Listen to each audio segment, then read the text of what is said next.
Hello les amis, bienvenue dans cette nouvelle vidéo dans laquelle nous allons parler de raisonnement par récurrence.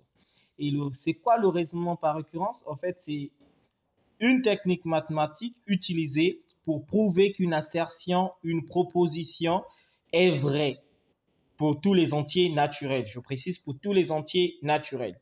Il est basé par les étapes suivantes. Pour montrer que la propriété Pn est vraie, déjà, j'ai dit pour tout entier naturel n supérieur ou égal à n0 qui sera pris une valeur initiale. Donc, on peut te dire dans l'exercice soit n est l'entier naturel supérieur ou égal à 2. Donc, ici, le n0 sera 2. N strictement supérieur à 0. Ici, le premier entier naturel strictement supérieur à 0, c'est 1. N est un entier tout court, donc n0 égale à 0. Et pour ce faire, il faut, premièrement, vérifier que P de n0, ça veut dire au premier rang, donc la plus petite valeur de n qu'on va nous fixer, que la proposition soit vraie. Et cette étape est appelée par l'initialisation.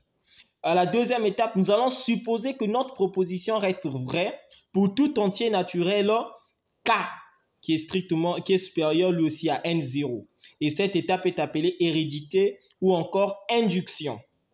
Et enfin, à la toute dernière étape, qui est l'étape la plus cruciale, il faut démontrer que la proposition Pn reste vraie au rang K plus 1. Et cette étape est appelée par la récurrence.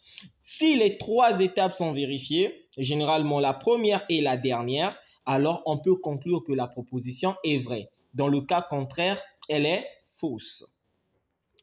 Alors, théoriquement parlant, elle semble un peu ambiguë, elle semble un peu compliquée.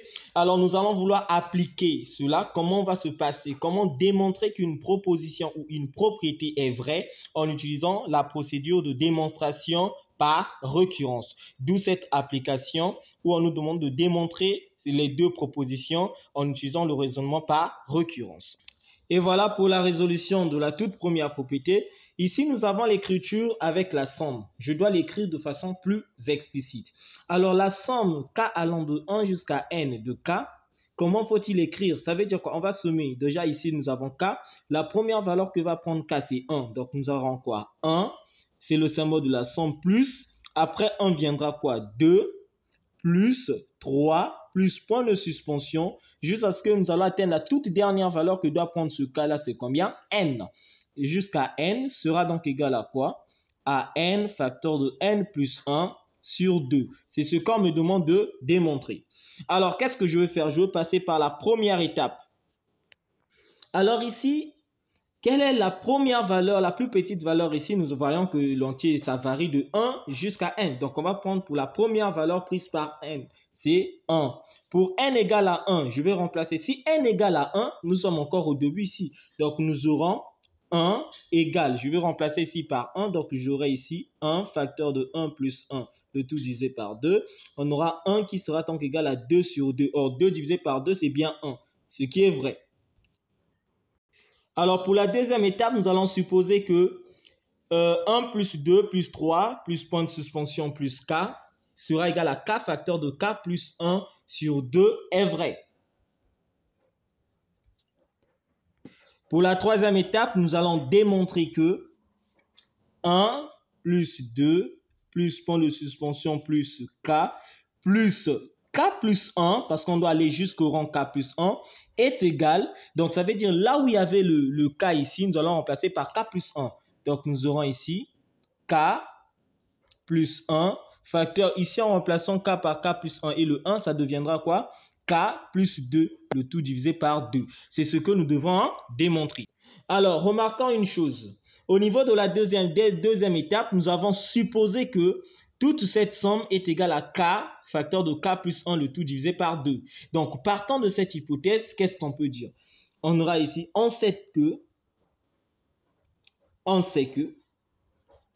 qu'est-ce que nous savons? Nous savons que 1 plus 2 plus point de suspension plus k est égal à k facteur de k plus 1, le tout divisé par 2. Ainsi, cela va me permettre de dire quoi? Ça me permet de dire que 1 plus 2 plus point de suspension plus k plus facteur de k plus 1 égale déjà toute cette partie. Nous avons déjà dit c'est égal à ça. Donc nous aurons k facteur de k plus 1 divisé par 2 plus ce qui vient après ici, c'est quoi? K plus 1. Parce que là, on a déjà dit que c'est vrai par rapport à l'hérédité. Bien. Ce qui sera donc égal à quoi? En produit moyen, produit des extrêmes. Nous aurons ici à k facteur de k plus 1 plus 2 facteur de k plus 1, le tout divisé par 2. Ceci va me permettre de faire quoi? Je peux mettre le k plus 1 en facteur, donc j'aurai k plus 1 facteur de k plus 2, le tout divisé par 2. Et on remarque bien que 1 plus 2 plus point de suspension plus k plus 1 est bel et bien égal à ça. Nous avons démontré cela. Et on va conclure. Et voilà ce qu'il fallait faire. Donc, retenez que pour la première étape, on prend la première valeur ici, n. Pourquoi n égale à 1? Parce que la première valeur ici, c'est n. C'est 1. La deuxième étape, on suppose que ce qu'on veut démontrer, c'est vrai. Et enfin, la troisième étape, on part au rang suivant. Donc, nous étions à k, on passe à k plus 1. Mais attention, il faut d'abord remplacer pour voir ce que tu auras. Et tu vas démontrer ce résultat. C'est ce que nous avons fait. Et à la fin, on conclut. Merci. Alors, pour la deuxième question, le petit b, ça, nous allons le faire à la prochaine vidéo. Abonnez-vous, restez scotchés et ne ratez pas la prochaine vidéo où nous allons résoudre la deuxième démonstration. Merci.